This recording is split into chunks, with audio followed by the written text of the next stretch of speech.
Pancetta and guanciale are what's called for in the matriciana. And I recently made this with a woman in Sorrento, and I used coppa, and she thought I was a lunatic, and literally spent the next 10 hours of a shoot day saying that what I made was not a matriciana because it didn't have guanciale or pancetta.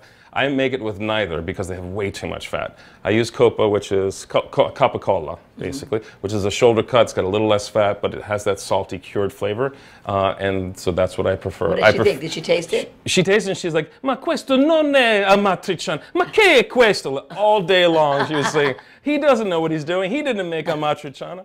But this is a healthy amatriciana. But in Italy, depending where you come from, they'd use either pancetta or guanciale, which is cured pig's cheek. Uh-huh. This guy right here. Yeah, and puts it right back there. Yeah, exactly.